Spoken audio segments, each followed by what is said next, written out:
Welcome back to Corridors of Time. Today's video is going to take advantage of a Solar Hunter exotic that I think is going to be very meta in this very long season that we're going to be having. The goal of the build, always stack a 50% damage bonus and ensure that you're going to be able to use this with primary solar exotics as well as solar heavy exotic weapons. So this build is going to be focused on using Foetracer, and we're going to be able to take advantage of stacking a 50% damage bonus at all times, anytime we damage a powerful target with one of our abilities. And with the ability looping that we have available in this build, that's going to be very easy to be done. Let's take a look at some of the damage numbers that we have to give you a baseline idea of how this is going to work. As we're hitting this champion, he is weak in there, and you saw a couple of numbers of when we have the Foetracer buff active. Now we're going to dodge, become radiant, and you're going to see a difference in the damage numbers. We went from a baseline of around 2,000 to up to 4,000 now. And there's going to be the opportunity to use the newly reworked alternate firing mode, which got a 200% damage bonus increase this season as well. And we're going to show that up in the next clip. You can see what the damage is there with just Radiant. With Revitalizing Blast, we're able to get a 15% weaken effect, which is going to work hand in hand with Foetracer. And with the alternate firing mode, that 200% extra damage, which is very easy to make ourselves Radiant and use Vex as an anti-barrier weapon, is going to deal 166,000 damage with a primary ammo weapon, which is going to be very easy to do. You also have other weapons such as Sunshot, and if you're using a primary exotic, you can take advantage of things like Apex Predator in your heavy weapon slot, which is going to be able to get explosive light stacks very easily when you're using a weapon such as Sunshot, because you're going to be able to chain add kills by dealing extra 40% damage to red bars intrinsically with a primary ammo exotic weapon, and then you take advantage of the Foetracer and Radiant stacking, and then altogether you're at a 90% damage bonus anytime you're shooting a red bar minor enemy. The gameplay loop is very simple as well, because it asks you to use your abilities, which we should always be doing anyways, but when you use them on the powerful target, that's when you're going to get the 25% damage bonus. It's very easy to get Radiant. Either here, as you watch me kill enemies with Sunshot, you'll notice that the Radiant timer is getting refreshed because rapid solar weapon kills are going to provide Radiant, or precision shots that are rapid. We also have a way to chain restoration in the build without using a healing grenade, which is going to help our survivability and endgame content as well. Also important to remember, if we don't have Radiant, we do have that ability to get Radiant on command, as we do have things within the build that are going to allow us to do such things. So this is going to be the basis of the gameplay loop, is just use your abilities. When you see an enemy highlighted in red, that means that they are a powerful target, and you actually hit them with the ability, and you now have 10 seconds of a tier 4 damage bonus that matches your subclass that you are currently on. So that's the basis of what Foetracer is able to provide. It is a tier 4 bonus, the highest bonus that you can possibly get with surges. It's a surge bonus, and it's a tier 4 one. At tier 4, that means it's a 25% damage bonus. Now, one of the weapons that I'm taking advantage of is this season's fusion rifle, which is a strand fusion rifle. Now, with the combination of the artifact mod that allows us to get unraveling rounds when we have picked up an Orb of Power, we're able to use our scatter signal to be able to pop barrier champions. Now, we also have the capability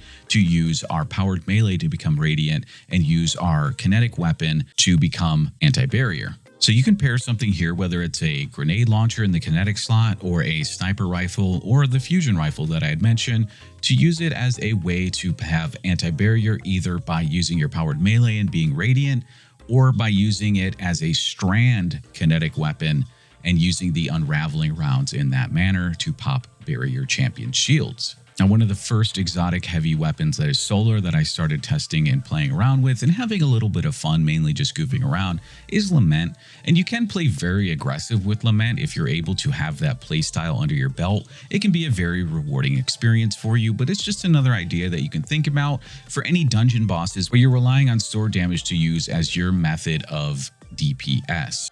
Another really fun one that I enjoyed playing around with, and I don't know its viability, but it is pretty potent for the one-off that it does, is Parasite. Now, Parasite's relying on you to get enemy kills, whether those be minors or major enemies, and you build up stacks of Worm's Hunger, and then you can instantly become Radiant with your throwing knife and activate Foetracer at the same time on a champion, and then instantly provide a huge chunk of damage to them. And then I've got one more for you, and this one's going to be a little bit of a curveball, but if you looked at that correctly, you did just see me two-shot a unstoppable champion, Whisper of the Worm.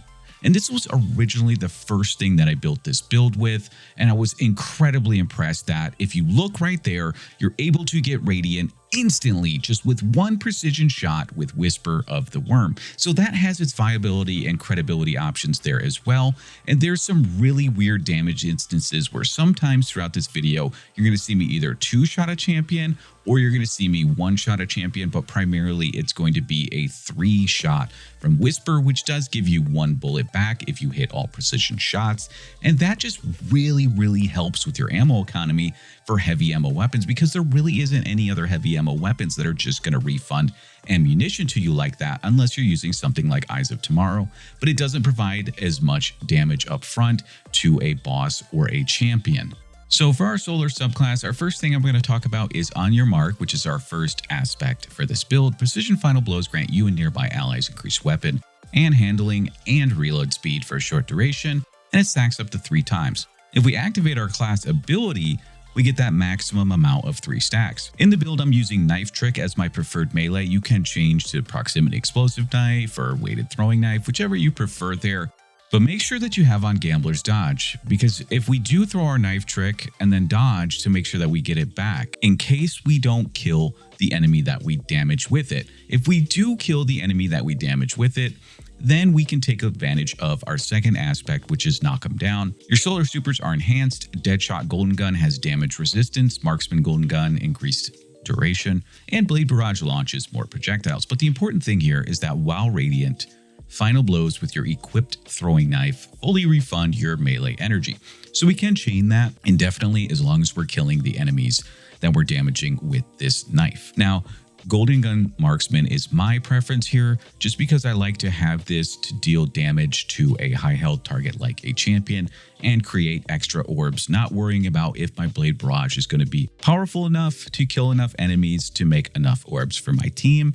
Instead, I just like to go with this because you don't even have to get a kill. You can just get precision hits and create orbs of power. And then when you are Radiant, you get a benefit to the damage that it deals. And it's very easy to get Radiant this season. Now, on the first fragment, we're going with Ember of Torches, so that way, when we immediately engage in any form of combat, we can throw our melee and instantly become, for ourselves and any nearby allies, Radiant. Second is Ember of Searing. When we are scorching a target, it's going to provide melee energy.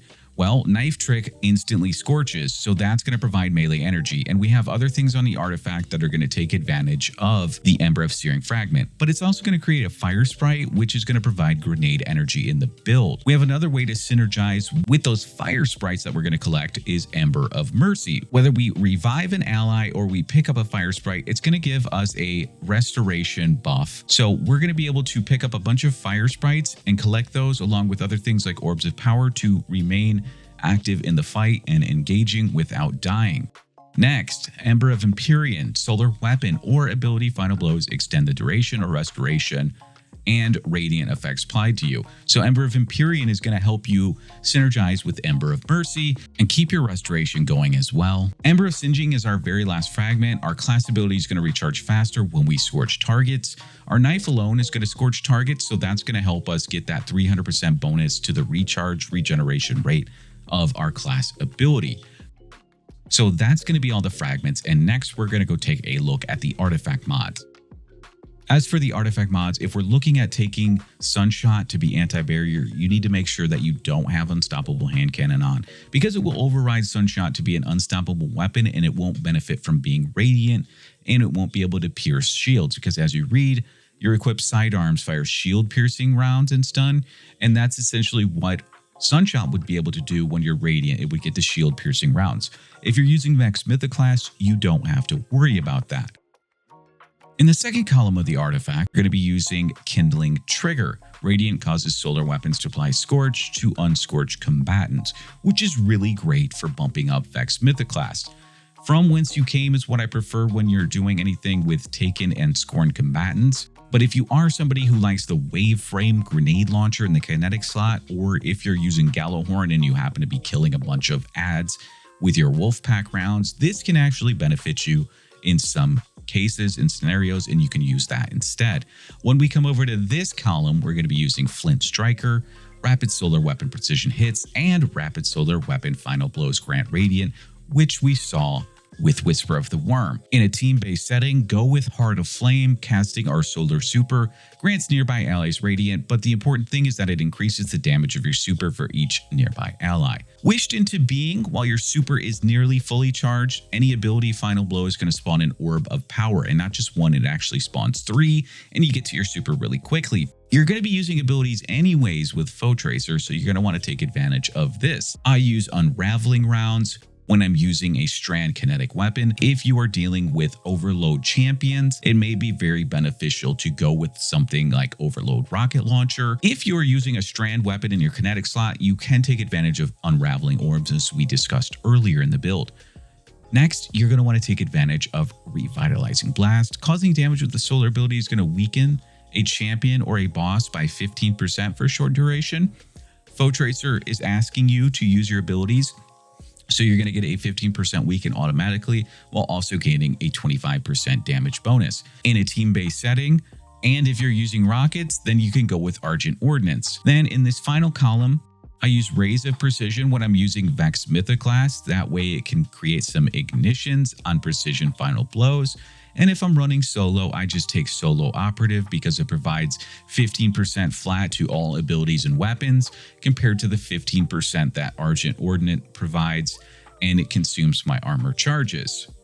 As for the armor mods in the build, I have a little bit extra mobility. You could actually take that off and swap that away for something else. Depending on your armor mods though, I want to have a Harmonic Siphon to make sure I can make orbs, and then Heavy Ammo Finder if I'm using Galley or one of the exotic heavy ammo weapons to pair with Foetracer. If you're not, you can absolutely go with something else here that's going to give you more super energy, such as Hands On, and then you can go with one other thing to pair with the build.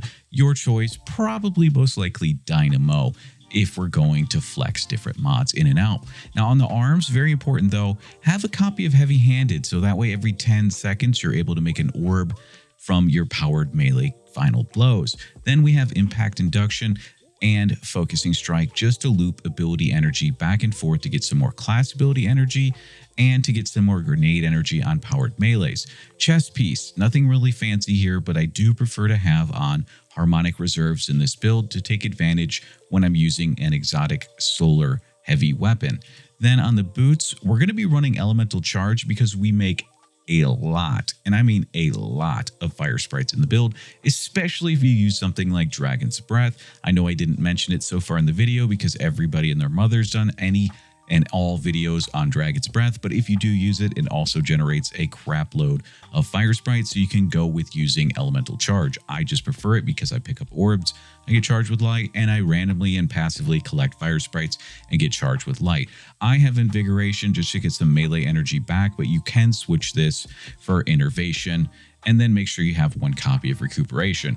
Now, there's no armor charge spender in the build, you might say, but I do. I actually have Restorative Finisher. When we use a finisher, we're going to gain a portion of energy for our least recharged ability. Foetracer is all about ability looping, and you can finish enemies. You don't have to kill them, and if you have already hit the cooldown for Heavy Handed, you can go ahead and do a Restorative Finisher. Then we've got Bomber to dodge and get class ability energy back, and after we dodge, we have Reaper, so we can actually make 2 orbs at once, one by doing a Reaper and getting a melee heavy-handed orb kill, and then kill with our weapon and instantly have 2 orbs right there, guaranteed without any fuss about it. So that's going to be the full breakdown on the build. I thank you guys all so much for watching. Thank you for your continued support. I love to see the channel grow, and with your help and with your support, we are continuing to grow and we're nearing 6,000 subscribers. So if you can, make sure you hit that subscribe button, make sure you like the video, share it with your friends and clannies, and thank you guys all for watching. Happy hunting, Guardians. I'll see you Starside.